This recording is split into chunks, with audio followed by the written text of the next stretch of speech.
Watch this.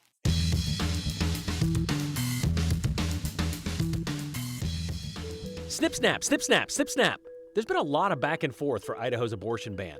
1 month it's put on pause, the next it's not. Then it's paused again. So which is it now? Well, a federal court gave it another look and gave it another snip.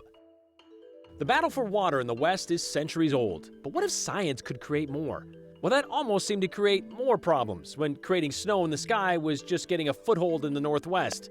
And cloud seeding was considered rain stealing.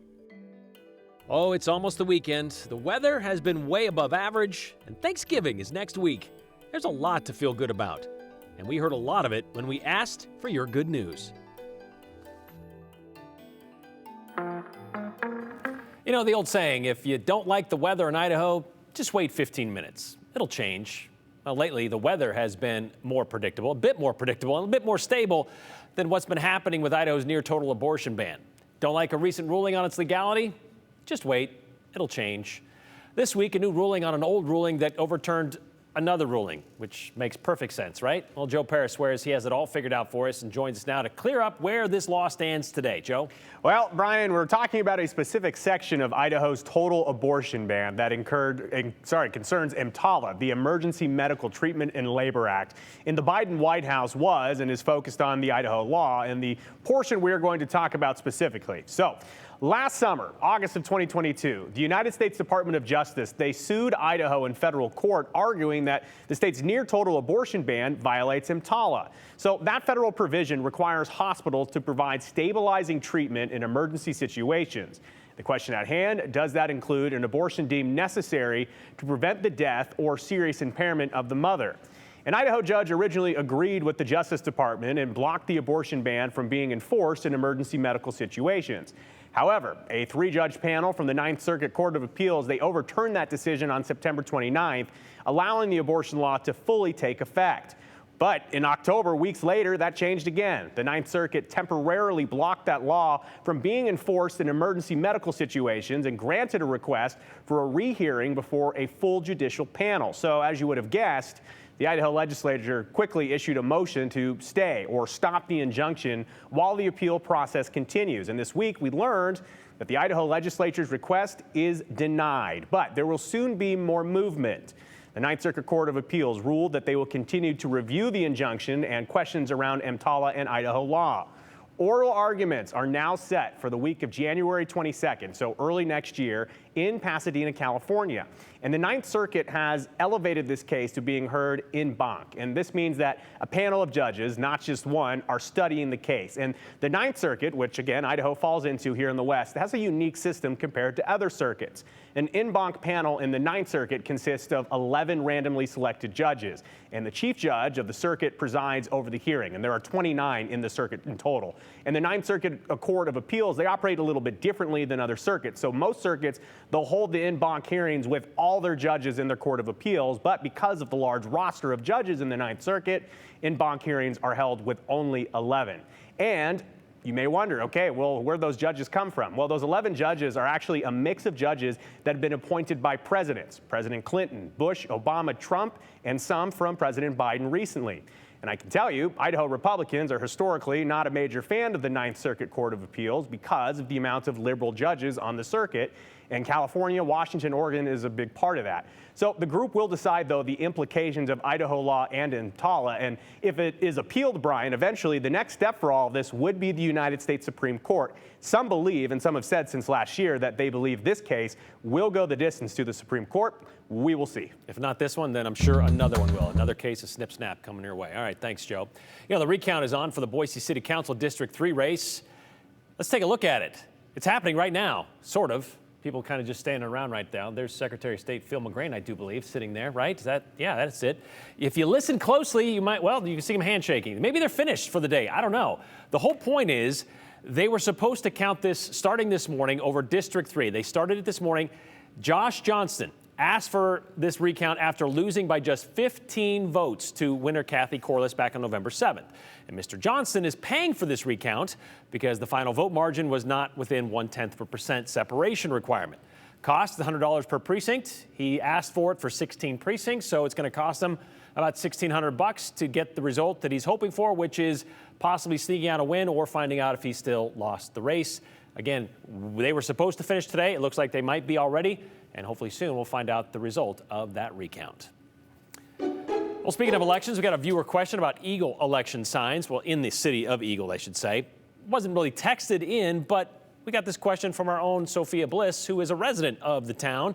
She was wondering if you can keep campaign signs up past the deadline for candidates that are usually supposed to take them down. If there's a runoff going on, can they stay up? The answer is yes. Normally, Ada County Highway District tells everyone to take down those campaign signs within 48 hours of an election, or you could get fined. I mean, signs should have been picked up by the 10th of this year after the November 7th election. This is part of the district's temporary sign placement ordinance, so it is in code, but you can keep up campaign signs for runoffs because, well, they're still technically considered an active race. So you're good if you have an Eagle mayoral sign still up in your yard or on your property, but only signs for that race. The runoff, again, set to take place on December 5th. A few other things happening across the 208 today. We got dunk tanks, Christmas trees. Speaking of trees, tree fort, more of the 208T. Here's Hector Mendoza with the 411. Reminder, the Empowering Parents Grant Portal is now open. Eligible K-12 students can apply for $1,000 per student or $3,000 per household to buy educational resources. The $30 million in grants will be prioritized to homes with an adjusted gross income of below $6,000 a year, then $75,000 a year. If there is still money after that, grants will open up to everyone on a first-come, first-served basis, and the portal will stay open until all funds are gone. Tomorrow, you can dunk the Caldwell Mayor Jerem Wagner and Police Chief Rex Ingram. It's all part of the Polar Plunge in front of the Caldwell Lux Theater from 5 to 6 p.m. The money raised will go to the Carrie French Memorial Statue at the Idaho Veterans Garden. And speaking of good causes, the Boise Bicycle Project needs 250 more bikes for their annual Holiday Kids Bike Giveaway, where they fix up bikes to match Kids' Dreams bike drawings. Drop off bikes at the Boise Bicycle Project on Lux Street in Boise Tuesday through Friday from 11 to 6 and Saturdays from 11 to 5. Kids will get their bikes on December 16th. And 'tis the season to cut down your own Christmas tree, and permits are available to do just that in the Boise National Forest. You can get your $10 permit online at Forest Service offices and businesses in Southwest Idaho. Cut your own tree from November 18th to Christmas Day if you're a procrastinator. Now, from real trees to tree forts, the lineup is out for the 12th annual Tree Fort Music Festival.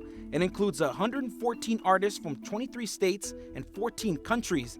That includes Channel Trace, Drama, and so many more. More artists will be announced next month, and you can buy Tree Fort passes online right now. And that's the 411 on the 208. I'm Hector Mendoza.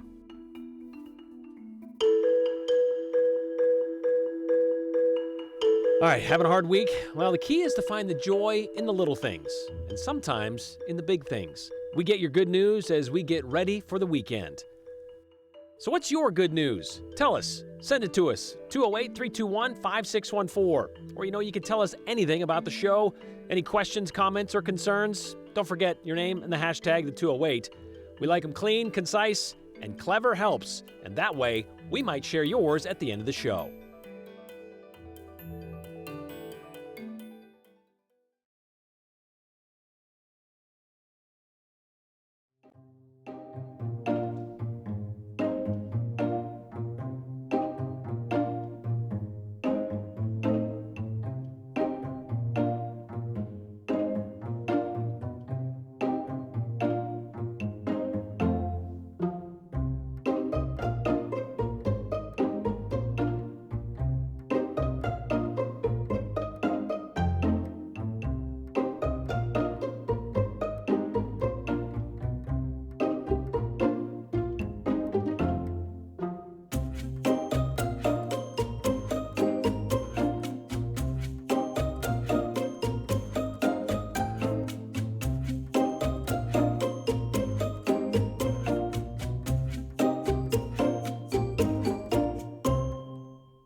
We usually save this stuff for Friday, and I know it's not Friday, but we have been knee-deep in some heavy stuff lately, so we wanted to get out and get some good news so we can feel good on a Thursday. Not always on a Friday. Sometimes a Thursday is a good time to feel good. It's some of the best of the feel-goods, too. The good news we get from you. Give us... Do you want me to get real close to the mic? Your good... Tall. Yeah, you are tall. Thanks. News. I saw your sign. That says... Give us your good news. You have good news. I have good news. I love good news. Yeah. Well, I got some great news today. I'm a contractor. Today I got a contract that's going to change my life. It's huge. It's a life changer for sure. Okay. Yeah, it's keep me busy for a while. Good news on the business side. Yeah. Anything personal? Personal? I mean, I'm just a man of God and loving life, man. I'm feeling great about everything, you know? Just loving life. So that's my good news for the day. My good news is that one of my favorite artists was announced on the True Fort Music Fest lineup today. Okay. Channel Trace, which I'm so excited about. Why? Because it's like kind of iconic that they're coming to Boise. It's happening. It's happening. Yeah. She loves shopping, yes. She is my greatest joy, truly. I'll take her anytime I can get her, and she's so sweet and easy to take care of. So to me, it's just pure joy. That's a great day. It's a perfect day. You want to say hi to Mommy? Yeah. Yeah? Go ahead. Mommy's like having fun. Mommy likes having fun. We all do. Yes. So you saw our sign. I did. And what made you stop? Realizing after reading this sign that I'm where I'm at. Damn, now I might tear up. Definitely has me surfing in the sea of gratitude, to put it frankly. Why? Because the adventure to get to where I am now has led me to meet a lot of great people. People that I call close friends now that I never thought would be or would have ever been in my life, and have opened up a ton more of opportunities that I guess I never thought I would be able to have these opportunities. Things are better today. Always, always, and they'll be better tomorrow and from here on out. What I'm celebrating is the continuity of generations in this town. And this program today we had at Rotary talks about 100 years of tradition in Idaho, and one of our members celebrated his 99th and a half birthday to a standing ovation. 99 and a half. 99 and a half. Got to celebrate while you Going can. strong, exactly. Even the half ones. That's right. Really good grades. Where do you go to school? Boise State. All right. What are you studying? We're all studying art. Yeah, I just got admitted to the teacher program. That's awesome. What does that mean? That means I can become a teacher. Why do you want to be a teacher? I don't know. I just love art, and I had some really influential art teachers throughout my life, so they kind of inspired me to want to become a teacher. We have that Friendsgiving coming up. Yeah. What's a Friendsgiving for you? Friendsgiving is like when a bunch of friends or people of platonic nature gather to celebrate each other and the food. Good grades, gonna be a teacher, Friendsgiving. Heck yeah. Sweet. It's a great day. Other good news Yeah. would be I've almost finished painting my house. You did? Yeah. By yourself? Yes, by myself. Inside or out? Outside. Wow. Yeah. That's an accomplishment. Thank you. It's a good day for good news. Thanks, Izzy. That's your slogan. We'll take it. Nice to meet you. Nice to meet Thank you. you. Hey, Remy, have a good day. Thank you. Have a good day.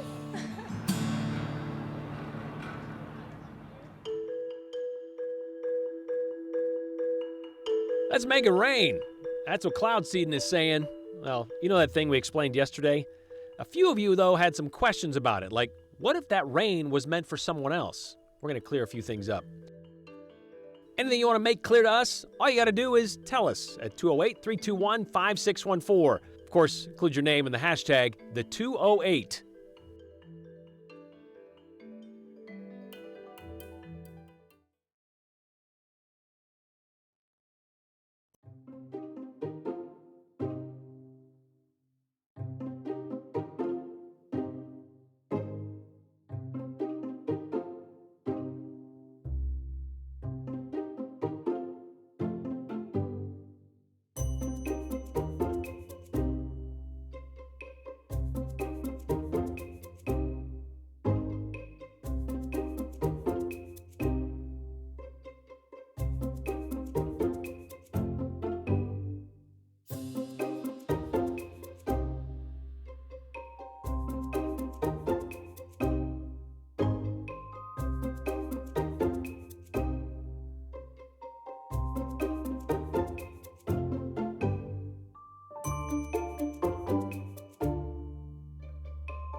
All right, Boise, you did it again for the 5th day in a row. We had high temperatures into the 60s across most of the Treasure Valley. In fact, today we saw those low 60s, so within just 5 degrees of that record of 67, well above our typical chilly daytime high of upper 40s. So will we continue that trend into tomorrow? I think we might. The other good news for today is that we did see some of that inversion get scoured out. We still have an air stagnation advisory in effect, but look at the observed temperatures today. Ontario actually got a degree warmer than Boise. That's a typical setup. We normally see Ontario get just a little bit warmer at times than Boise, but you've been hovering in the mid-50s out in the lower Treasure Valley most of the week. So the cold front that came by to the north overnight helped kind of mix up those lower levels of the atmosphere just a bit. Shouldn't have looked as murky out there in Ontario today. In the Magic Valley, we saw mid to upper 50s and generally low to mid-50s up in the mountains. The sun is setting over a very clear and comfortable Boise right now, 59 degrees still in the City of Trees with a barely there breeze out of the northwest at just 3 miles per hour. So here's where that air stagnation advisory will continue through Saturday morning. It has expired for the Boise area again because we've seen enough of that mixing that it can kind of wipe out that buildup of pollutants at the surface. So there goes the cold front that came by to the north this morning. Didn't really have much of an impact on us, except for we did see our temperatures drop about 5 degrees compared to what was a really mild Wednesday. So ridging to the south, so high pressure will take over through Friday and the first half of Saturday. And then here's what happens on Saturday. This system that's just been spinning its wheels off the coast of California hasn't budged in a couple of days. It's what's helped pump that mild air our direction, but it will finally be on the move as it starts its trek eastward. It will combine with a separate system dropping down from the Gulf of Alaska that will push a very strong cold front and associated precipitation across the northwest early Saturday into the Gem State late Saturday. So a shower or two possible early ahead of the front across central and southern Idaho. And then we get to Saturday night about 11 o'clock. As the front gets closer and we have that system to the south, we start seeing a few showers developing, rain for the valleys, very light snow in the mountains. As I put this into motion, look what happens early Sunday morning. A heavy rain. If you're a light sleeper, this might wake you up in the valley on Sunday morning. You see those snow levels dropping, getting closer to the valley than we've seen in quite a while. This will be accumulating mountain snow, especially Sunday morning. By Sunday afternoon, look at the valleys already drying out. We'll have a breezy, brisk westerly wind Sunday afternoon, but it'll be drier after lunchtime, except in the mountains where the snow will linger. And you can see Sunday is the wettest day of the next 5 in the mountains as skies clear overnight. 17 degrees is where McCall could start on Monday morning, but with 2 to 3 inches of snow on the ground in McCall, possibly up to half a foot over the weekend above 6,000 feet. I know we need the snow. Our ski resorts are praying for it. Probably isn't enough to start the season for many places, but it's a start at least. So we will see some snow on Sunday. Tomorrow morning, we'll wake up to temperatures below freezing for much of the Treasure Valley, so plan some extra time to scrape that windshield if you're out early. High temperature is still very comfy to wrap up the work week. We'll see a high of 60 in Boise with lots of sunshine tomorrow. Picture perfect fall weather. Saturday still comfy, but those clouds increase. There's our cool Sunday, a high of just 50, dropping down even further on Monday. Thanksgiving, by the way, looks pretty typical, mid-40s with a slight chance of some showers coming in by the middle of the week. Snow heading to the mountains reminds me of the cloud seeding story we did yesterday about how it's done, why it's done, the benefits of it being done. Garnered a few comments from you, the viewers. Cloud seeding is when planes loaded with the silver iodide fly through the clouds where the air temperature is super cool, which is below freezing. That silver iodide is then released, and that causes whatever water droplets are left in the cloud to freeze, forming snowflakes that hopefully become heavy enough to fall to the ground. Anyway, Al watched the story and texted in this saying, I believe in the 70s, Sun Valley was sued by Utah for cloud seeding. Well, Al, your text message is kind of correct because I looked into it. I did some research, but we'll start with the parts that are correct. Cloud seeding in the 70s, those two parts. I couldn't find anything, though, about Sun Valley being sued by Utah when it comes to this.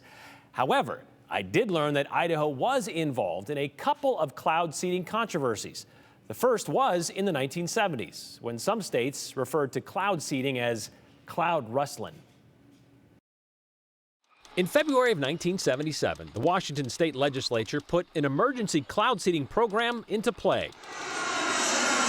They were going to rent a DC-3, load it with silver iodide, dry ice, and ammonium nitrate, and they were going to fly this plane into the clouds and scatter these chemicals from March until May of that year.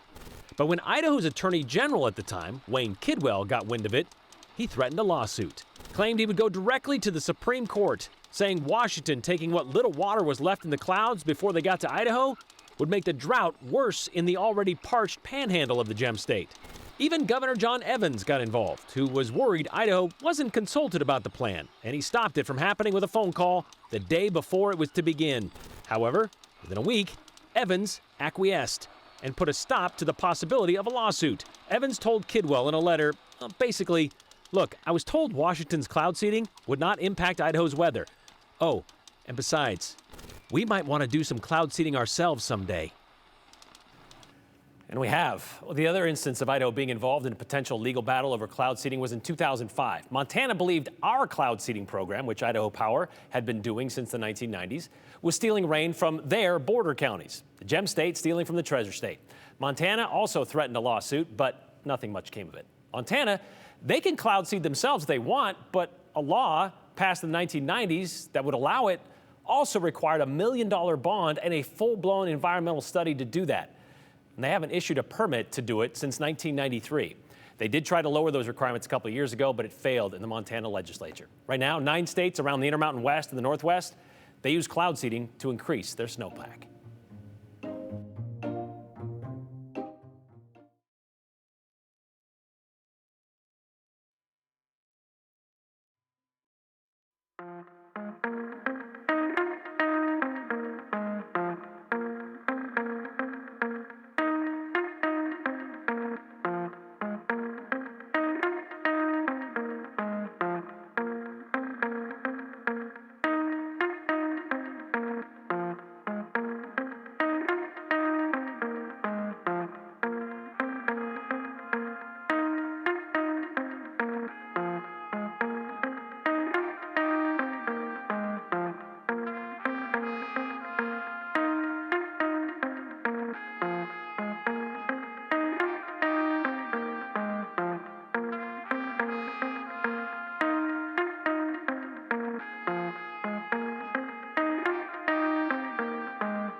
Really quickly, before we get to your comments, the recount in Ada County for District 3, actually the Boise City Council seat, District 3, is finalized. The recount is, and it didn't change, no change.